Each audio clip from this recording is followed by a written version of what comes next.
یہ ہماری کتاب نہیں تمہاری کتاب ہے. لکھا گیا امام ربانی یعنی سورداس جی گنگوہی اپنی سرکار سے باغی ہونے کا الزام لگایا گیا.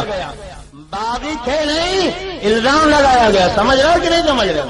ارے بولو، سمجھ میں آ رہا کہ نہیں؟ کہتے ہیں الزام لگایا گیا اور مسجدوں میں شریک رہنے کی تہمت باندھی گئی. مجاہدوں کو مرشد کہا گیا تھا اور کہتے ہیں مجاہدوں کے ساتھ شریک رہنے کی تہمت لگائی گئی. یعنی جہاد یہ تہمت ہے. یہ علماء دیوبند کی کتاب ہے. اس وحشت ناک قصہ کا بقدر ضرورت تذکرہ بھی چونکہ زمانے کا جزو لازم ہے، اس لیے مناسب ہے کہ ابتدائے واقعہ سے لے کر انتہا تک اجمالی بیان کر دیا جائے. اب سنو، کہاں جا رہے ہو بھیا؟ میرا یہ عنوان نہیں، مگر اب چونکہ آپ لوگوں نے ایک عنوان دے دیا ہے تو ظاہر ہے کہ جب نئی جگہ پہ کوئی چلتا ہے تو اپنی راہ بھول جاتا. اب آج ایک نیا عنوان آپ نے دے دیا ہے تو میری تقریر کا جو رنگ ہے وہ آج آپ نہیں دیکھ رہے ہیں. پھر آئندہ کبھی آپ بلاؤ گے تو میں اپنے رنگ میں تقریر کروں گا، مگر آج تو یہی آپ سنیے. آپ دیکھو کیا لکھ رہے تھے، آگے چل کر یہی سباتی ہتر ہے. پہلی جلد ہے، لکھتے جن کے سروں پر موت کھیل رہی تھی.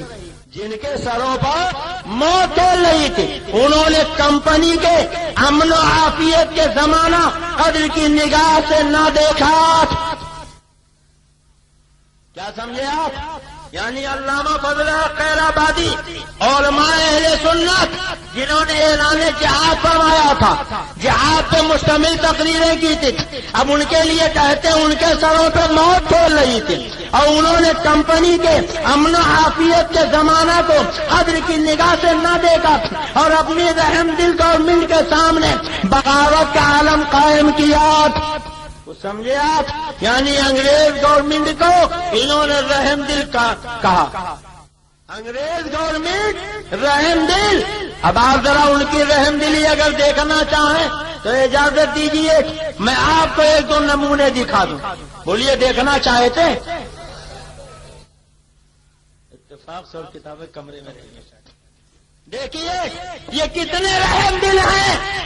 ایک تھامسن نام کا انگریز مورخ ہے، وہ خود لکھتا ہے کہ جب علماء اہل حق نے انگریزوں کے خلاف فتوی جہاد سنایا، اعلان جہاد فرمایا تو انگریز علماء کے مخالف ہو گئے اور نقشہ کھینچتے ہوئے لکھتا ہے ایک ایک دن میں 300 سے زیادہ علماء قتل کیے جاتے تھے. ان کی لاشیں درختوں پہ لٹکا دی جاتی تھی، چیل کبے انہیں نوچا کرتے تھے. ہزاروں علماء کو قتل کیا جاتا تھا اور انہیں جلا دیا جاتا تھا. اور یہی اتنا نہ تھی، ان کی جائیدادیں لوٹ لی جاتی تھی، گھروں کو ویران کر دیا جاتا تھا. آپ نے ان کی تقریروں میں سنا ہوگا کہ آخری مغل بادشاہ حضرت بہادر شاہ ظفر کو جب ان کے سامنے گرفتار کرنے کے بعد صبح ناشتے کے لیے دست لا کے سجایا گیا اور کھانا کھایا گیا تو حضرت بہادر شاہ ظفر نے دیکھا کہ ان کے سامنے ناشتے کے دسترخوان پر کھانے کا سامان نہیں، ان کے 3 جوان بیٹوں کا سر رکھا ہوا تھا جنہیں انگریزوں نے دہلی کے خونی دروازے کے سامنے قتل کر دیا تھا. اب آپ ذرا سوچو اور غور کرو کہ جوان بیٹوں کی لاشیں قتل کرنے کے بعد درختوں سے لٹکائی گئی اور چل کو پورے بعد حضرت بہادر شاہ ظفر کے سامنے ناشتے کے لیے پیش کیا گیا ہے. یہ انگریز ہے، یہ ظالم حکمران ہے جن کے بارے میں یہ وہابی دیوبندی یہ کہتے تھے کہ رحم دل گورنمنٹ ہے اور جن لوگوں کے سروں پہ موت نہیں تھی انہوں نے بغاوت کا علم بلند کیا ہے. اب مجھے بتاؤ مسلمانوں، اس سے زیادہ رحم دلی کیا ہوگی کہ انگریزوں نے علماء کو قتل کیا تھا، ان کی لاشیں درختوں پہ لٹکوائی تھی، زندہ انہیں چلا دیا گیا تھا، ان کے املاک لوٹے گئے تھے. علامہ فضل خیر آبادی کو جزیرے انڈمان بھیجا گیا تھا. بہادر شاہ ظفر کے ناشتے میں ان کے 3 جوان بیٹوں کے سر پیش کیے گئے تھے، مگر وہی انگریز گورنمنٹ کو جس کے ظلم و تشدد کو دیکھ کر تابعیوں کا ظلم بھی شرمندہ ہو گیا تھا، چلاکو انگریز کا ظلم بھی شرمندہ ہو گیا تھا۔ یہ وہاں بھی اور دیوبندی لوگ رحم دل گورنمنٹ کہہ رہے ہیں، عافیت کا زمانہ کہہ رہے ہیں، اپنے کا زمانہ کہہ رہے ہیں۔ اب بولو مالے گاؤں والوں، یہ انگریز کے وفادار ہیں، انگریز کے ایجنٹ ہیں یا انگریز کے دشمن؟ بولو، یہ بولی وفادار کی ہے کہ غدار کی؟ بولو کس کی ہے؟ یہ انگریزوں کے وفادار کی بولی، یہ انگریزوں کے وفادار کی بولی ہے۔ پھر سن لو، کہتے ہیں جن کے سروں پہ موت کھیل رہی، یعنی علامہ فضل خیر آبادی، کفایت علی کافی شہید، مفتی صدر الدین آزردہ، حضرت مولانا عنایت احمد کاکوروی، حضرت مولانا فضل امام بدایونی، حضرت مولانا رضا علی خان بریلوی، حافظ رحمت خان اور خان محمد خان، ان لوگوں کے سروں پہ موت کھیل رہی تھی۔ انہوں نے کمپنی کے امن عافیت کے زمانے کو قدر کی نگاہ سے نہ دیکھا، اپنی رحم دل گورنمنٹ کے سامنے بغاوت کا عالم قائم کیا، فوجیں باغی ہوئی، حاکم کی نافرمان بنی، قتل و قتال کا بند دروازہ کھولا اور جوان مردی کے غلہ میں اپنے پیروں پر خود کلاڑیاں ماری۔ آگے لکھتے ہیں کہ عداوت نکلنے اور خدا جانے کس کس زمانے کا انتقام لینے کا وقت آ گیا۔ جدھر دیکھو مار پیٹ، جس محل پہ نظر کرو مار کا آرائی، جنگ اسی بلاخیز قصبہ میں تھانہ بھون کا وہ فساد واقع ہوا جس میں قاضی محبوب علی خان کی مخبری سے حضرت مولانا پر مقدمہ قائم ہوا۔ اب دیکھو، جب مقدمہ قائم ہوا تب کیا ہوا، آگے سنو، اسی کتاب کے 74 پہ لکھا گیا، بذریعہ اشتہار اطلاع دے دی کہ اپنی حفاظت ہر شخص کو خود کرنی چاہیے۔ اس لیے آپ چونکہ ہمارے دینی سردار ہیں، اس لیے دنیاوی نظم حکومت کا بھی بار اپنے سر پہ رکھیں، امیر المومنین بن کر ہمارے قضیے کو چکایا کریں۔ اس میں شک نہیں کہ اعلیٰ حضرت کو ان کی درخواست کے مطابق ان کے سروں پہ ہاتھ رکھنا پڑا۔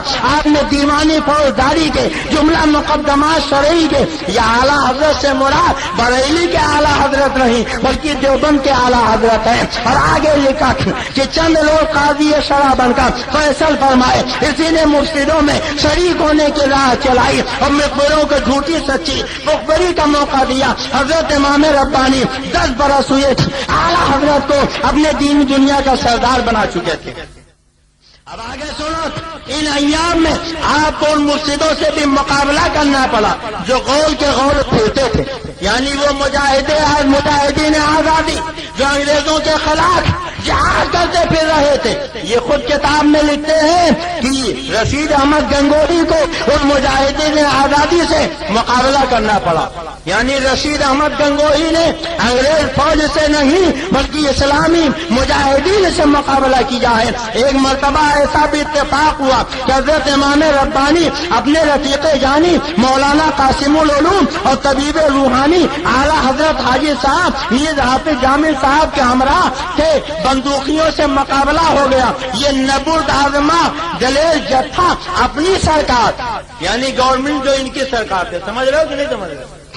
موضوع خوش کا ہے مگر پوری توجہ سے سنو تاکہ حق اور باتیں سمجھ میں آ جائے۔ کہتے ہیں جب انہوں نے مقابلہ کیا تو اپنی سرکار یعنی انگریزوں کے مخالف باغیوں کے سامنے بھاگنے یا جانے والا نہ تھا، اس لیے اگر پہاڑ کی طرح بڑا جما کر ڈر گیا اور سرکار پر اپنی جان نثاری کے لیے تیار ہو گیا، یعنی انگریز گورنمنٹ پر یہ لوگ اپنی جان دینے کے لیے تیار ہو گئے۔ وہاں چند فقیر ہاتھوں میں تلواریں لیے جمے غفیر بندوقیوں کے سامنے ایسے جمے رہے گویا زمین نے پاؤں پکڑ لیے ہیں، چنانچہ آپ پر پیر رکھے اور حافظ جامع صاحب رحمت اللہ علیہ زیر ناپ گولی کھا کر شہید ہو گئے۔ پتا چلا یہ لوگ انگریزوں سے لڑائی میں نہیں مارے گئے بلکہ مجاہدین جنگ آزادی کی لڑائیوں سے مارے گئے ہیں۔ یہ لوگ مجاہد آزادی نہیں ہے بلکہ یہ لوگ انگریزوں کے پٹھو ہیں، انگریزوں کے ایجنٹ ہیں، انگریزوں کے تنخواہ دار ملازم ہیں جو انگریزوں کے حکومت کی حفاظت کے لیے مجاہدین آزادی سے جنگ کر رہے ہیں۔ بولو، یہ ان کی کتاب سے بول رہا ہوں یا کسی بریلی کی کتاب سے؟ بولیے، انہی کی کتاب ہے کہ نہیں ہے؟ اور اگر اجازت دیجیے تو صفحہ 76 کی بھی ایک بات بتا دوں. بولیے بتا دوں؟ سمجھ میں بات آ رہی کہ نہیں آ رہی؟ کتنے لوگوں کے سمجھ میں نہیں آ رہا؟ ذرا ہاتھ اٹھا دیں.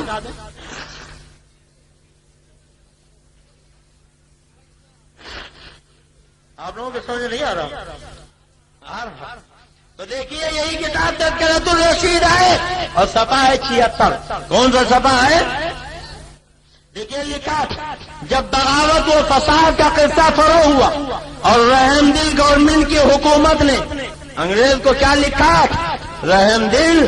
اب اس سے زیادہ رحم دلی کیا ہوگی کہ علماء کی لاشوں کو چیل کوے سے درختوں پہ لٹکا کے نچوایا جا رہا، مسجدوں میں گھوڑے باندھے جا رہے ہیں، مسلمانوں کا قتل عام ہو رہا، بہادر شاہ ظفر کے ناشتے کے لیے ان کے بیٹوں کا سر پیش کیا جا رہا، علامہ کفایت علی شہید کو مراد آباد میں تختے ڈال پہ چڑھایا جا رہا، اشفاق اللہ خان کو پھانسی فیض آباد میں دی جا رہی تھی، اور حضرت علامہ فضل خیر آبادی کو جزیرے انڈمان بھیجا جا رہا.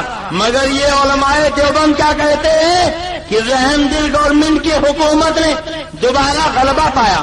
اب بولیے اس سے زیادہ رحم دلی کچھ ہوگی؟ یہ رحم دلی ہے یا ظلم و تشدد؟ لکھتے باغیوں کی سرکوبی شروع کی تو جن بزدل مرسلوں کو سوائے اس کے اپنی رہائی کا کوئی چارہ نہ تھا، جھوٹی سچی تہمتوں اور مخبری کے پیشے سے سرکاری خیر خواہ اپنے کو ظاہر کرے، انہوں نے اپنا رنگ جمایا اور ان گوشہ نشین حضرات پر بھی بغاوت کا الزام لگایا. یہ مخبری کی کہ تھانہ کے فساد میں اصول یہی لوگ تھے اور شاملی کی تحصیل پر حملہ کرنے والا یہی گروہ تھا. یعنی کہتے تھے ہمارے مولانا نے حملہ نہیں کیا تھا. اب صفحہ 79 کی عبارت سنو جس سے بالکل حق واضح ہو جائے گا، دودھ کا دودھ اور پانی کا پانی ہو جائے گا. دیکھیے یہ کہ دیکھیں ہر چند کی یہ حضرات حقیقتاً بے گناہ تھے. کیا مطلب؟ یعنی انہوں نے انگریزوں سے جہاد نہیں کیا تھا، 100% بے گناہ تھے، مگر دشمنوں کی یاوہ گوئی نے ان کو باغی و مفسد و مجرم سرکاری خطابات ٹھہرا رکھا تھا. اس لیے گرفتاری کی تلاش تھی، مگر حق تعالیٰ کی حفاظت برسر تھی، اس لیے کوئی آنچ نہ آئی. اور جیسا کہ آپ حضرات اپنی مہربان سرکار کے دلی خیر خواہ تھے. بولیے اب کچھ ڈھکا چھپا رہ گیا؟ بولیے کچھ رہ گیا؟ اب ان سے کہو کہ کتنی بڑی تہمت اپنے دیوبندی مولویوں پہ تم باندھتے ہو. کہتے ہو جنگ آزادی میں علماء دیوبند کا حصہ، علماء دیوبند کی قربانی، اور کتاب کہہ رہی ہے کہ یہ لوگ تو اپنی مہربان سرکار کے دلی خیر خواہ تھے. بولو جو خیر خواہ ہوگا وہ لڑائی کرے گا، بولو جنگ کرے گا. اور یہ دیکھے خالی خیر خواہ نہیں تھے، تعزیز یعنی زندگی بھر خیر خواہ یہ ثابت رہے.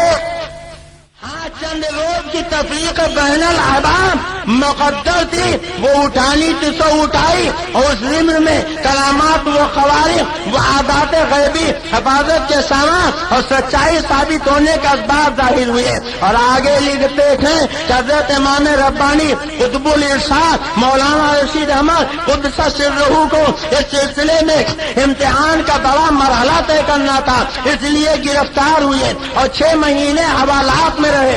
آخر جب تحقیقات اور پوری تفتیش اور چھان بین کا شمس فی النہار ثابت ہو گیا کہ آپ پر جماعت مفسدین کی شرکت کا الزام محض الزام اور بہتان ہی بہتان ہے، اس وقت رہا کیے گئے.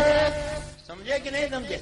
کچھ لوگوں نے کہا نہیں یہ لوگ بھی مجاہدین آزادی کے ساتھ، انہوں نے بھی انگریزوں کی مخالفت کی ہے، فتوی جہاد دیا تو پکڑ لیے گئے، 6 مہینہ جیل میں بند رہے. اور آخر جب تحقیق ہوئی تو کہتے ہیں تحقیق کے بعد سب الزام ثابت ہوا، بہتان ثابت ہوا، اور وہ رہا کر دیے گئے اور بخیر و عافیت وطن معلوف کو واپس آ گئے. انگریز گورنمنٹ کو جب تحقیق ہوئی تو پتا چلا یہ تو ہمارے ایجنٹ ہیں، یہ ہمارے مخبر ہیں، یہ ہمارے تنخواہ دار ہیں، ان کو تو بلا وجہ گرفتار کیا گیا. ایک طرف علامہ ہے جو تختے دار پہ کھڑے ہیں اور آپ کافر کے سامنے کہہ رہے ہیں میں نے جہاد کا فتویٰ دیا ہے، جان لینا چاہے تو لے لو، مجھے جزیرے انڈمان بھیجنا چاہے تو بھیجو، پھانسی کا پنکھا گلے میں ڈالنا چاہے تو ڈالو۔ اور دوسری طرف یہ ہے کہتے ہیں ارے تحقیق کر لو، میں نے جب کبھی انگریز کی مخالفت نہیں کی ہے تو تمہاری گرفتاری سے کیا ہوتا ہے، ہم کو تو رہا ہو ہی جانا ہے۔ اور پھر دنیا نے دیکھا کہ یہ رہا ہو گئے اور جو الزام تھا وہ الزام رہا، کوئی اب پتا چلا یہ علماء دیوبند ہیں جنہوں نے انگریزوں کی مخبری کی ہے، انگریزوں کی ایجنٹی کی ہے، انگریزوں سے تنخواہ لیا ہے، انگریزوں کی حمایت میں مجاہدین سے جنگیں کی ہے، انگریزوں کے خلاف انہوں نے کبھی تلوار نہیں اٹھائی۔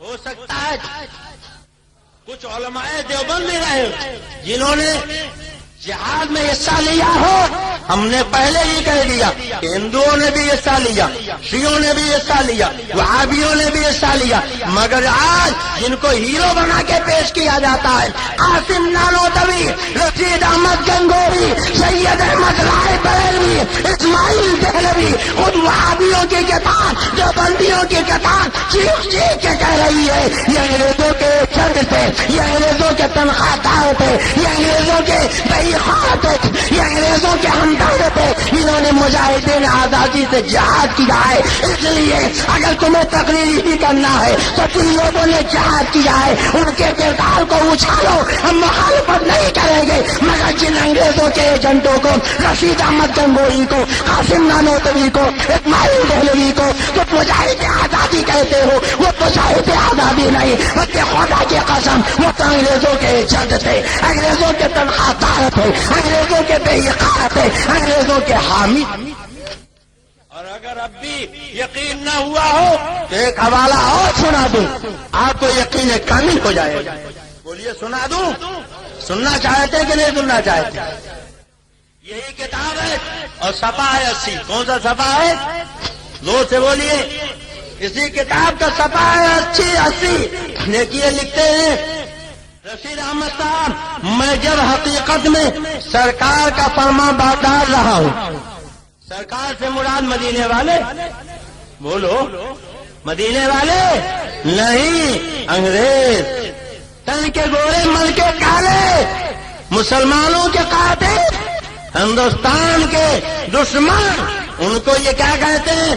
جب میں حقیقت میں سرکار کا فرما بردار رہا ہوں تو جھوٹے الزام سے میرا بال بھی بیکا نہ ہوگا، اور اگر مارا بھی گیا، جملہ سنو، کہتے ہیں اگر مارا بھی گیا تو سرکار مالک ہے، معاذ اللہ، دو جگہ یہ معاذ اللہ، سرکار یعنی انگریز مالک ہے، اسے اختیار ہے، یعنی انگریز مالک بھی ہے، مختار بھی ہے، اور جو چاہے کرے۔ تین جملے ذہن میں رکھیے، انگریزوں کے لیے کیا کہہ رہے ہیں؟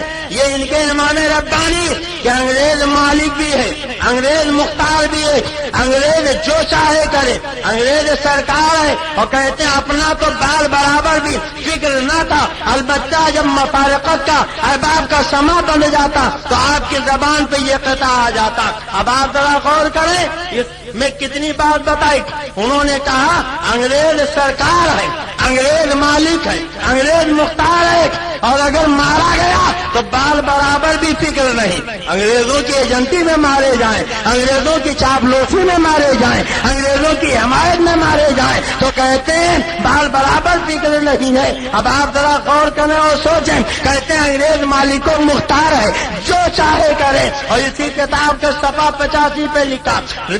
ایک مرتبہ لوگوں نے پوچھا رشید احمد تم نے مفسدوں کا ساتھ دیا اور فساد کیا، آپ جواب دیتے ہیں ہمارا کام فساد نہیں، نہ ہم مفسدوں کے ساتھی، کبھی دریافت ہوتا تم نے سرکار کے مقابلے میں ہتھیار اٹھائے، آپ اپنی تصویر کی طرف اشارہ کرتے، ہمارا فرماتے ہمارا ہتھیار تو یہ ہے کبھی حاکم دھمکاتا ہم تم کو پوری سزا دیں گے، انگریز کہتا ہم تم کو سزا دیں گے، آپ فرماتے کیا مذائقہ ہے مگر تحقیق کر کے، یعنی سیاح بھائی کوتوال تو پھر ڈر کاہے کا۔ انگریز کہتا تھا تم فسادی ہو، کہتے تھے ہم فسادی نہیں ہیں، کہتے تھے تم نے سرکار کے مقابلے میں ہتھیار اٹھایا، کہا کبھی نہیں، کہا تمہیں سزا دیں گے، کہا کوئی مذائقہ نہیں مگر تحقیق کر کے، یعنی جانتے تھے جب تحقیق کریں گے تو پتہ چلے گا ہم انگریزوں کے مخالف نہیں مقبر ہے، ہم انگریزوں کے باغی نہیں دوست ہیں، ہم انگریزوں کے دشمن نہیں حمایتی ہے، ہم انگریزوں کے وہی خواہ ہیں، اور اگر تحقیق کریں گے تو ہماری وفاداری ثابت ہوگی، اس لیے چاہے جتنا تحقیق کرو ہمیں گھر کس بات کا ہے۔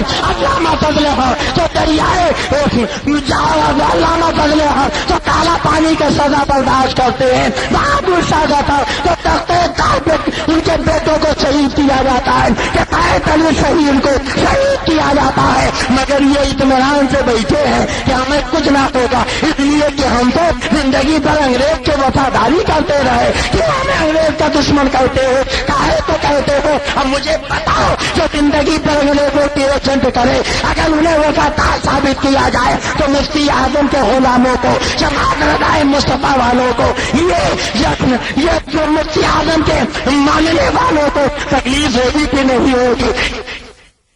کو بتائیں کہ رشید احمد گنگوہی، اسماعیل دہلوی، سید احمد رائے بریلوی، قاسم نانوتوی یہ مجاہد آزادی نہیں بلکہ انگریزوں کے ایجنٹ ہیں، انہوں نے انگریزوں سے جہاد نہیں کیا بلکہ مجاہدین آزادی سے انہوں نے جنگ کیا ہے، اور یہ مجاہدین آزادی کے مخالف رہے، انہیں انگریزوں کی طرف سے حمایت حاصل نہیں، انگریزوں کی طرف سے وظیفہ نہیں۔ اور اگر اجازت دیجیے تو ایک بڑی تلخ عبارت سنا، بولیے سنا دو، سننا چاہتے؟ میں نے کہا تھا 3 جملے یاد رکھیے گا، 3 جملے یاد رکھیے۔ کیا وہ بھیا جا رہے ہیں کہاں؟ ارے بڑی محنت سے میں بول رہا ہوں، جائیے نہیں۔ یہ دیکھیے صفحہ 80 کی عبارت میں نے سنایا کہ جب میں حقیقت میں سرکار کا فرما بردار رہا ہوں تو جھوٹے الزام سے میرا بال بھی بیکا نہ ہوگا، اگر مارا بھی گیا، جملہ یاد رکھیے، مولوی رشید احمد گنگوہی جنہیں مجاہد آزادی کہتے، وہ کہتے ہیں اگر مارا بھی گیا تو سرکار مالک ہے، یعنی انگریز کا نام نہیں لیتے، سرکار کہتے۔ کیا کہتے ہیں؟ زور سے بولو۔ سرکار مالک ہے، اسے اختیار ہے، جو چاہے کرے۔ انگریز سرکار ہے، انگریز مالک ہے، انگریز مختار ہے، انگریز جو چاہے کرے۔ کتنی باتیں کہی؟ زور سے بولیے۔ انگریز کیا ہے؟ سرکار۔ بولیے کیا ہے؟ انگریز مالک ہے، انگریز مختار ہے، انگریز جو چاہے وہ کرے۔ مگر یہ دیکھو ایک کتاب ہے تقویۃ الایمان، کون سی کتاب ہے؟ غور سے بولیے۔ تقویۃ الایمان، یہ کتاب مولوی اسماعیل دہلوی نے لکھی، علی میاں نے حاشیہ چڑھایا اور ندوہ کے نصاب میں یہ کتاب شامل۔ جب تک پڑھا نہیں دی جاتی فضیلت کی ڈگری نہیں دی جاتی۔ اور اسی کتاب کا صفحہ ہے 89۔ کون سا صفحہ ہے؟ غور سے بولیے۔ 89 دیکھو کیا لکھا، جس کا نام محمد یا علی ہے وہ کسی چیز کا مختار نہیں۔ معاذ اللہ، زور سے بولو معاذ اللہ، سارا ملنا بولے معاذ اللہ۔ اب دیکھو جس کا کہاں بولتے ہیں، جن کا کہاں بولتے ہیں۔ اگر کسی اپنے سے بڑے کا نام لینا ہو تو جن کا بولیں گے۔ مثلا ہم حضرت علامہ مفتی واجد علی صاحب کا نام لینا چاہیں تو کہیں گے جن کا نام مفتی واجد علی، یہ ہم سے عمر میں بڑے، علم میں بڑے، فضل میں بڑے، کمال میں بڑے۔ جب کسی کو اپنے سے بڑا بتانا ہو تو بولو کیا بولو گے؟ جن کا۔ بولو کیا بولو گے؟ اور اگر عبداللطیف کا نام لینا چاہیں تو ہم سے عمر میں چھوٹے، ہم کہیں گے جس کا نام عبداللطیف ہے۔ تو گویا کسی کو اپنے سے چھوٹا بتانا ہو تو کیا بولیں گے؟ زور سے بولیے۔ جس کا اب دیکھو ظالم نبی کے اختیار کا انکار کرتا تھا، اور جن کا نہیں لکھتا جس کا لکھتا ہے، یعنی جن جملوں میں اختیار کا انکار کیا اس میں توہین ہے مدینے والے آقا کی۔ اب دیکھو اپنے انگریز گورنمنٹ کا نام لکھا تو نام نہیں لکھا، سرکار لکھا کہ سرکار مالک ہے، سرکار مختار ہے، اور مدینے والے سرکار کا نام لکھا تو جن کا نہیں لکھا لکھا جس کا نام محمد یا علی ہے۔ اور پھر ذرا کہنے دیجئے 1000 بار بچویم جہاں سے مشکل گلاب روز نام تو گفتن کمال بے عربی، ہم ہزاروں مرتبہ مجھ کو گلاب سے کلیا کریں پھر بھی اے اللہ کے پیغمبر اگر آپ کا نام لیں تو کمال بے عربی ہے۔ نبی کا مقام تو یہ ہے کہ پورا قرآن آپ پڑھ ڈالیے، اللہ تعالیٰ نے اپنے نبی کو یاد کیا تو کہیں یا محمد کہہ کے نہیں یاد کیا ہے، جب اللہ نے اپنے نبی کو یاد کیا ہے چہرے سے زلفیں ہٹائی وہ دعا کہہ دیا، چہرے پہ زلفیں بکھیری وہ لیلا سجا فرما دیا، کالا کمبل ہو رہا یا المزمل فرما دیا، چادر نے بیٹی یا متصل فرما دیا۔ اور اللہ نے جب اپنے نبی کو یاد کیا ہے تو کہیں یا نبی کہا، کہیں یا رسول کہا، کہیں نور مبین کہا، کہیں رحمت للعالمین کہا۔ ذرا سوچو یہ خدا نے پیدا کیا ہے وہ اپنے نبی کو یاد کرتا ہے تو کس محبت سے یاد کرتا ہے، یا ایھا النبی انا رسولناک شاہد البشرۃ ونذیرا داعیا الی اللہ باذنہ وسراجا منیرا۔ ایک مالے گاؤں کے غیور مسلمانوں یہ دیکھو تمہارے آقا ہے، تمہارے پیغمبر ہے، تمہارے نبی ہے، ان کا خدا جس نے پیدا کیا ہے وہ اپنے نبی کو یا محمد کہہ کے نہیں پکارا تھا، چہرے سے زلفیں ہٹائی وہ دعا کہہ کے پکارا اور لیلا سجا کہہ کے یاد کیا، رحمت للعالمین نے کہا، نور مبین نے کہا، طٰہٰ کہا، یاسین کہا، بشیر النذیر نے کہا، سراج المنیر نے کہا، داعی کہا، رحمت للعالمین نے کہا۔ مگر یہ امتی کہلانے والا ساری خدائی کے آقا کا نام لکھتا ہے، جماعت نہیں لکھتا، سیدھے لکھتا ہے جس کا نام محمد یا علی ہے وہ کسی چیز کا مالک و مختار نہیں، مالک گاؤں والے یا تم مصطفیٰ کی توہین نہیں، جس پیغمبر کا تم کلمہ پڑھتے ہو اس نبی کی توہین ہے، اور وفادار امتی کا کلیجہ تڑپ جانا چاہتا۔ بولو اس میں تمہارے نبی کی توہین ہے کہ نہیں ہے؟ بولو ہے کہ نہیں ہے؟ تم نے وفادار ماؤں کی گودوں میں پرورش پائی تھی، تمہارے باپ نے تمہاری پرورش کی تھی، ماؤں نے دودھ کے ساتھ تمہیں گٹی میں پلایا تھا، خوب میں نہاؤ، زخم چاہو سر پیدا کرو، جب وقت آئے دی پہ تو یہ حق ادا کرو۔ ایک مرد مومن تو یہ اعلان کرتا ہے کہ جان مانگو تو جان دیں گے، جو مال مانگو تو مال دیں گے، کبھی نہ ہوگا یہ ہم سے ہار گئے، نبی کا چاہو جلال دیں گے، زمانہ کچھ کہے دیوانے اپنی جان دے دیں گے مگر دامن نہ چھوڑیں گے تمہارا یا رسول اللہ۔ بولو ہمارے گاؤں کے غیور مسلمان یہ نبی کا دشمن ہے کہ نہیں ہے؟ بولو رسول کے غدار ہے کہ نہیں ہے؟ اب اگر نبی کے ہاتھوں کوثر کا جام پینا، نبی کے ذریعے جنت میں جانا تو بولو یہ غداروں سے سلام کرو گے؟ اگر یہ سلام کریں تو جواب دو گے؟ یہ مسلح پر ان کے پیچھے نماز پڑھو گے؟ ایسے نبی کے دشمنوں کی لڑکیاں لاؤ گے؟ انہیں اپنی لڑکی دو گے اور شادی بیاہ میں ان کو کھلاؤ گے اور جو لوگ انہیں دعوت دے ان کے ساتھ بیٹھ کے ٹانگیں نوچو گے؟ یاد رکھو یہ نبی کے دشمن رسول کے غدار ہیں۔ تولا بے تولا نیست ممکن، محبت عداوت کے بغیر ممکن ہی نہیں۔ ہو سکتا ہے کل مالے گاؤں کے چوراہے پر کوئی عبداللطیف کا بازو پکڑے کہ عبداللطیف عبد المصطفیٰ مالے گاؤں والوں کو بہکا گیا۔ ہمارے علماء دیوبند تو وہ ہے جو اللہ کے سوا کسی کی تعریف نہیں کرتے، تو میں کہوں گا اس دھوکے میں نہ رہیے گا۔ یہی کتاب تقویۃ الایمان ہے، ٹائٹل پیج آپ دیکھیں اپنے مولانا کا نام لکھا تو لکھتے ہیں مجاہد اسلام عالم ربانی مولانا شاہ اسماعیل شہید رحمت اللہ علیہ، حضرت مولانا سید ابو الحسن علی ندوی۔ حضرات کلیجے پہ ہاتھ رکھ کے سوچو، اب اپنے مولانا کا نام لکھا تو کتاب ایک ہی ہے، مجاہد اسلام بھی لکھ رہے، عالم ربانی بھی لکھ رہے، مولانا شاہ بھی لکھ رہے، سعید رحمت اللہ علیہ بھی لکھ رہے، حضرت مولانا سید بھی لکھ رہے، اور خدا کے محبوب کا نام لکھا، طٰہٰ و یاسین کا نام لکھا، مزمل و مدثر کا نام لکھا، وکیل و نذیر کا نام لکھا، نور مبین کا نام لکھا، محبوب رب العالمین کا نام لکھا، تو چنانچہ نہیں لکھا، سیدھے لکھ دیا جس کا نام محمد یا علی ہے وہ کسی چیز کا مختار نہیں۔ بولو اے طالبان تو مسلمانوں، اس سے بڑی گستاخی کچھ ہو سکتی ہے؟ بولو ہو سکتی ہے؟ اب دیکھو یہ کتاب ہے تذکرۃ الرشید، انگریز کو لکھنا ہوا تو انگریز کا نام نہیں لکھا، سرکار لکھا۔ کیا لکھا؟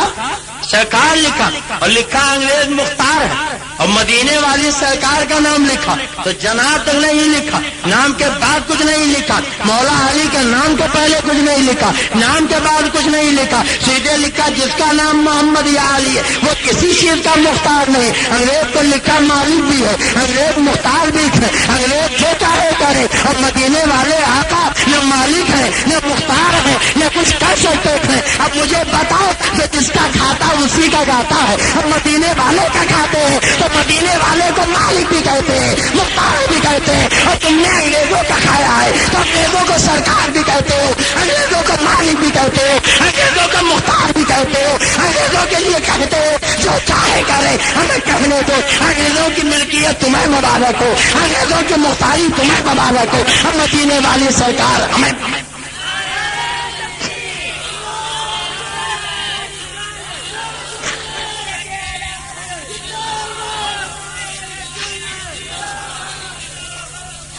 اس کی نعرہ آپ لگاتے، ارے مجاہدین آزادی کا تذکرہ آپ سن لیں، آپ کو تو پورے جلبہ جہان میں سرشار ہو کے نعرہ لگانا چاہیے، یا رسول اللہ کے نعرہ سے ہم کو پیار ہے، یا رسول اللہ کے نعرہ سے ہم کو پیار ہے، اور جس نے یہ نعرہ لگایا اس کا بیڑا، زور سے بولو اس کا بیڑا۔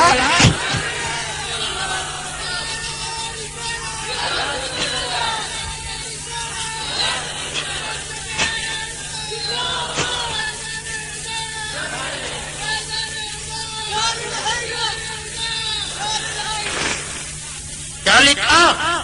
جس کا نام محمد علی ہے وہ کسی چیز کا مختار نہیں، اور یہی کتاب تقویۃ الایمان ہے، صفحہ 126 ہے۔ کون سا صفحہ ہے؟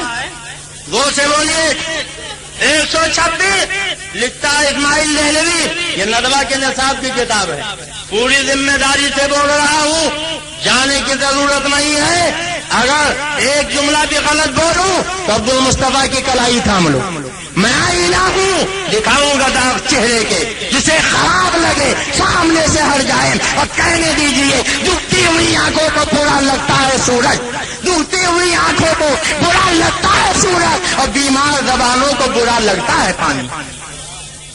جسے ملیریا کا بخار ہو جائے بولو اسے پانی اچھا لگے گا، دودھ اچھا لگے گا، کہے گا آنکھ تو بڑا کڑوا، بولو کہے گا کہ نہیں؟ تو جس کے عقیدے میں بخار آ جائے، ایمان میں بخار آ جائے، اسے یہ باتیں اچھی لگیں گی۔ دیکھو کیا لکھا صفحہ 126 پر کہ سارا کاروبار جہان کا اللہ ہی کے چاہنے سے ہوتا ہے، رسول کے چاہنے سے کچھ نہیں ہوتا۔ معاذ اللہ، زور سے بولو معاذ اللہ، سارا ملہ بولو معاذ اللہ۔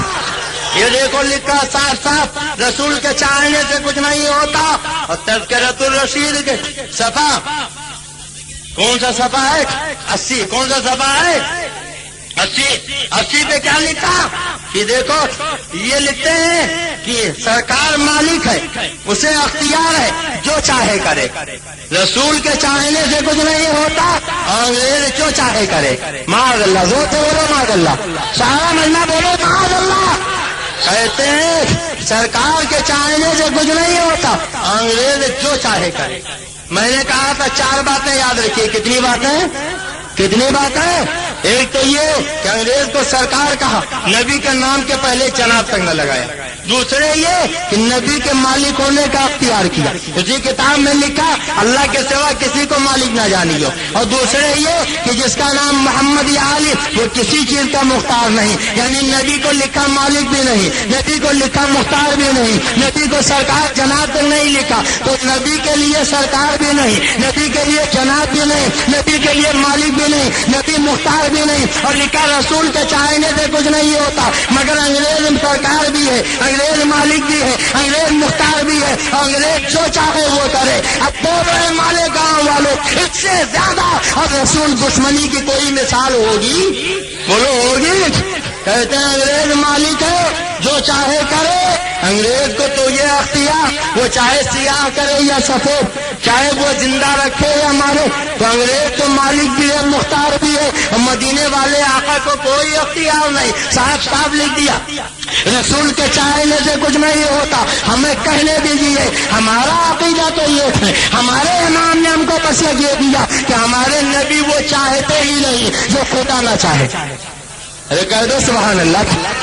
تم کہتے ہو سارا کاروبار جہان کا اللہ ہی کے چاہنے سے ہوتا، رسول کے چاہنے سے کچھ نہیں ہوتا۔ اور اعلیٰ حضرت کہتے ہیں کہ ہمارے رسول وہ چاہتے ہی نہیں جو خدا نہ چاہے، نبی تو وہی چاہتے ہیں جو خدا چاہتا ہے، اور خدا وہی چاہتا ہے جو اس کا مصطفیٰ چاہتا ہے۔ خدا کی رضا چاہتے ہیں دو عالم، اور خدا چاہتا ہے رضائے محمد۔ میں تو مالک ہی کہوں گا کہ ایک مالک کے حبیب یعنی محبوب و مہم میں نہیں، میرا تیرا۔ سنو، اللہ کے نبی وہ چاہتے ہی نہیں جو ان کا خدا نہ چاہے۔ کیسے؟ اگر اجازت دیجیے تو بتا دوں۔ بولیے بتا دوں۔ سننا چاہتے؟ انہوں نے انگریز کو مالک مانا، انگریز کو مختار مانا، انگریز کو مانا کہ وہ جو چاہے کرے، مگر مدینے والے کے چاہنے سے کچھ نہیں ہوتا۔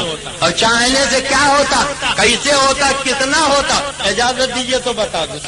سننا چاہتے ہیں؟ چلے تو نہیں جائیں گے؟ کتنے لوگ چلے جائیں گے؟ کوئی نہیں جائے گا۔ سنیں گے؟ اچھا ایک بات بتائیے، آپ کے مالیگاؤں کی مسجدوں میں اذان ہوتی ہے؟ سنیے آپ نے، فجر سے پہلے اذان ہوتی ہے، ظہر عصر مغرب عشاء سے پہلے؟ ارے بولیے، ہوتی ہے کہ نہیں ہوتی؟ بولو ہوتی ہے کہ نہیں؟ سنیوں کے مسجدوں میں بھی، وہابیوں کے مسجدوں میں بھی، اور میں تو لکھنؤ میں رہتا ہوں، آئے دن تقریر ہوتی رہتی ہے، وہاں بھی کتاب دکھا کے تقریر کرتا ہوں۔ یہی تقویت الایمان نظرہ کے نصاب کی کتاب، وہاں کے مسجد میں بھی آتا، اور مکہ شریف مدینہ شریف گیا تو میں نے دیکھا وہاں کی مسجدوں میں بھی آتا۔ دبئی 4 مرتبہ تقریر کے لیے گیا، الحمدللہ وہاں بھی دیکھا کہ نماز سے پہلے اذان۔ بولو ہوتی ہے کہ نہیں؟ فجر سے پہلے اذان، ظہر سے پہلے اذان، عصر سے پہلے اذان، مغرب سے پہلے اذان، عشاء سے پہلے اذان۔ ہر جگہ جہاں نماز، مسجد میں نماز سے پہلے اذان۔ بولو کیا ہے؟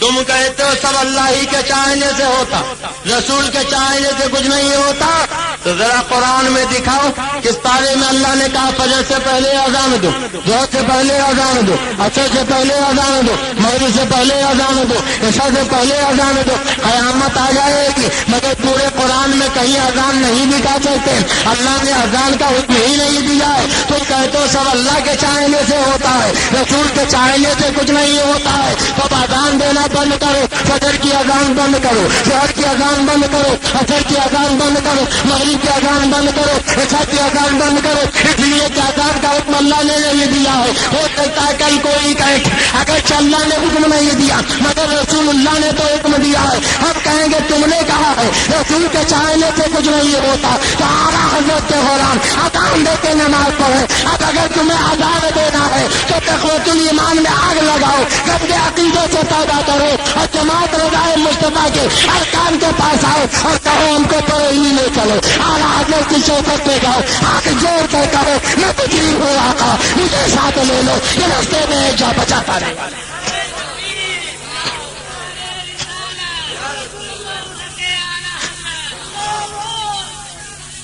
اگر اذان دینا ہے تو اپنے گندے عقیدے سے توبہ کرنا پڑے گا، تقویت الایمان میں آگ لگانی پڑے گی، اعلیٰ حضرت کا مسئلہ قبول کرنا پڑے گا، ورنہ بولو اذان دینے کا حق ہے؟ بولیے ہے؟ اذان کا حکم کس نے دیا؟ رسول اللہ نے۔ بولو کس نے دیا؟ اذان کس کے چاہنے سے دی جاتی ہے؟ اور لکھتے ہیں رسول کے چاہنے سے کچھ نہیں ہوتا۔ اور ایک بات بتائیے، نماز آپ پڑھتے ہو؟ بولیے پڑھتے ہو؟ فجر میں کتنی رکعت، ظہر میں، مغرب میں، عشاء میں؟ اب ایک بات بتاؤ، کہیں قرآن میں اللہ نے کہا فجر میں 4 پڑھو، ظہر میں 12 پڑھو، عصر میں 8 پڑھو، مغرب میں 60 پڑھو، عشاء میں 17 پڑھو؟ پورے قرآن میں کہیں نہیں۔ اللہ نے کہہ دیا اقیموا الصلاۃ، نماز قائم کرو، وارکعوا مع الراکعین، رکوع کرنے والوں کے ساتھ جھک جاؤ۔ مگر اللہ نے یہ نہیں کہا فجر میں کتنی رکعت پڑھو، ظہر میں کتنی رکعت پڑھو، عصر مغرب عشاء میں کتنی رکعت پڑھو، کھڑے ہو تب کیا پڑھو، رکوع سجدے میں جاؤ تب کیا پڑھو۔ نماز کا یہ مکمل طریقہ اور نماز کی یہ مکمل ترکیب پورے قرآن میں تفصیل سے کہیں نہیں ہے۔ اللہ نے کہہ دیا نماز پڑھو، اے میرے مولا کیسے نماز پڑھے؟ تو نبی فرماتے تھے اللہ نے کہہ دیا نماز پڑھو، مگر نماز پڑھنا ہے تو صلی کما رأیتمونی وصلی، نماز ایسے پڑھو جیسے مجھے پڑھتا ہوا دیکھو، یعنی جیسے میں چاہوں ویسے پڑھو، جب میں چاہوں تب پڑھو، جتنا میں چاہوں اتنا پڑھو، جو میں چاہوں وہ پڑھو، اور جس طریقے سے میں چاہوں اس طریقے سے پڑھو۔ تم کہتے ہو رسول کے چاہنے سے کچھ نہیں ہوتا، قیامت آ جائے گی مگر تم رسول کی مرضی چھوڑ کر 2 رکعت نماز نہیں پڑھ سکتے۔ اب اگر نماز پڑھنا ہے تو نبی کے دامن میں پناہ لینی پڑے گی اور کہنا پڑے گا میں تکلیف ہوں آقا، مجھے ساتھ لے لو، کہ رستے میں جا بجا پانے والے۔ اچھا بات اور بتائیے، آپ کیا مالیگاؤں کی مسجدوں میں جمعہ کی نماز میں خطبہ ہوتا ہے؟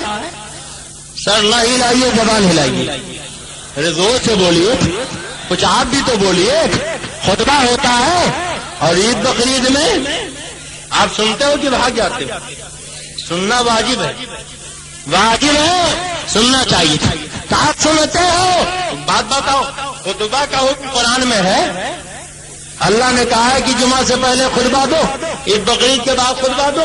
حضرت مفتی صاحب قبلہ سے پوچھیے تو فرمائیں گے خطبہ کا حکم اللہ نے نہیں دیا، ہاں البتہ اتنا ضرور قرآن میں ملتا ہے۔ ایک مرتبہ میرے سرکار خطبہ دے رہے تھے، کچھ لوگ اٹھ کے چلے گئے، قافلہ آیا تھا، تو اللہ نے تنبیہ فرمائی کہ خطبہ چھوڑ کے مت جایا کرو۔ ہم کہیں گے میرے مولا جب تو نے خطبہ کا حکم ہی نہیں دیا ہے تو جو لوگ اٹھ کر چلے گئے تھے انہیں تنبیہ کیوں کی جا رہی ہے؟ تو جواب ملے گا اگرچہ میں نے حکم نہیں دیا مگر میرے محبوب نے تو حکم دیا ہے۔ جیسے میری بات نہ ماننے والا مجرم آئے کہیے کہ میرے نبی کی بات نہ مانے وہ بھی مجرم ہے۔ پتا چلا خطبہ کا حکم رسول اللہ نے دیا ہے، مگر جن لوگوں نے نہیں سنا اللہ کی بارگاہ میں مجرم ہوئے، معصوم ہوئے، گویا خدا نے ذہن دے دیا ہے اے میرے بندو، ارے جو میں چاہوں وہ بھی کرو اور جو میرا نبی چاہے وہ بھی کرو۔ اگر میرا چاہا نہ کرو گے تو مجرم ہوگے اور نبی کا چاہا نہ کرو گے تو بھی میری بارگاہ میں مجرم ہو۔ تو جو لوگ یہ کہتے ہیں نبی کے چاہنے سے کچھ نہیں ہوتا، بولو انہیں خطبہ دینا چاہیے۔ اب غیر مقلدوں سے کہو خطبہ بند کریں، وہابیوں سے کہو خطبہ بند کریں، دیوبندیوں سے کہو خطبہ بند کریں، جماعتیوں سے کہو خطبہ بند کریں، ندویوں سے کہو خطبہ بند کریں، اس لیے کہ تم نے کتاب میں لکھا رسول کے چاہنے سے کچھ نہیں ہوتا۔ اچھا ایک بات اور بتائیے، آپ کیا مالیگاؤں میں لوگ موت ہوتی ہے، لوگ مرتے ہیں کہ نہیں مرتے؟ مالیگاؤں میں مرتے ہیں، مرتے ہیں؟ کیا صحیح کہہ رہے ہیں کہ غلط کہہ رہے ہیں؟ بولو مرتے ہیں، مرتے ہوئے آپ نے دیکھا ہے؟ اچھا خالی سنی مرتے ہیں کہ وہابی بھی مرتے ہیں؟ وہابی بھی مرتے ہیں۔ تو مرنے کے بعد کیا ہوتا ہے؟ 2 طریقے، ایک تو یہ کہ نہلایا جائے، دھلایا جائے، کفنایا جائے اور چارپائی پہ لٹایا جائے، پھولوں کے سیج میں بسا دیا جائے، اور ایک یہ کہ چٹھی پہ لٹا کے رسی سے جکڑ دیا جائے۔ اب یہ تو اپنا اپنا نصیبہ، کوئی کس کے جاتا ہے، کوئی پھولوں میں بس کے جاتا ہے۔ صحیح ہے کہ غلط؟ بولیے صحیح ہے کہ غلط؟ تو ہم تو الحمدللہ پھولوں میں بس کے جاتے ہیں، کچھ لوگ کس کے جاتے ہیں۔ اچھا جناب پھولوں میں بسایا گیا تو لے جا کے آپ نے دفن کر دیا، پہلے نماز جنازہ پڑھی، بولو پڑھتے ہیں کہ نہیں پڑھتے؟ بولیے پڑھتے ہیں کہ نہیں؟ اور نماز جنازہ پڑھنا کیا ہے؟ فرض کفایہ۔ کیا ہے؟ ایک پڑھے تو سب بری اس ذمہ، اور ایک نہ پڑھے تو جس جس نے سنا تھا سب مجھے۔ تو 5 وقت کی نمازیں تو اللہ کے حکم سے پڑھ، مگر نماز جنازہ کس کے حکم سے پڑھ؟ پورا قرآن پڑھ ڈالیے، اللہ نے نماز جنازہ کا حکم ہی نہیں دیا۔ مفتی صاحب ہے کہیں؟ اللہ نے حکم ہی نہیں دیا۔ ہاں اللہ نے حکم دیا تو کیا؟ لا تصلی علی احد منهم مات ابدا ولا تقم علی قبرہ۔ جب بے ایمان یعنی یہ وہابی دیوبندی رافضی قادیانی نبی کے دشمن مر جائیں تو لا تصلی علی احد منہم مات ابدا، ان میں سے کسی کی نماز جنازہ مت پڑھنا، ولا تقم علی قبرہ، ان نبی کے غداروں کے قبر پہ کھڑے مت ہونا۔ گویا اللہ نے جنازہ کا حکم تو نہیں دیا مگر نبی کے غداروں کی نماز جنازہ پڑھنے سے روکا ضرور ہے، ان کے قبر پہ جانے سے منع ضرور کیا ہے۔ اللہ کہہ رہا ہے اے میرے نبی کے وفاداروں، تم نبی کے غداروں کی نماز جنازہ مت پڑھنا، نبی کے دشمنوں کے قبر پہ مت جانا۔ اب مالے گاؤں والوں بولو جو نبی کے غدار ہیں ان کی نماز جنازہ پڑھو گے، ان کی ارتھی میں شامل ہو گے، انہیں مٹی دینے جاؤ تو ہاتھ اٹھا کے وعدہ کرو خدا کا حکم مانو گے، بولو مانو گے کہ نہیں مانو گے؟ اللہ فرماتا لا تصلی علی احد منہم مات ابدا ولا تقم علی قبرہ، جب یہ بے ایمان مر جائے تو ان کی نماز جنازہ مت پڑھنا اور ان کی قبر پہ کھڑے مت ہونا۔ تو جنازے کی نماز کا حکم کس نے دیا؟ بولو کس نے دیا؟ رسول اللہ نے۔ کس نے دیا؟ ارے زور سے بولو، آپ کا تو عقیدہ آپ کیوں نہیں بولتے؟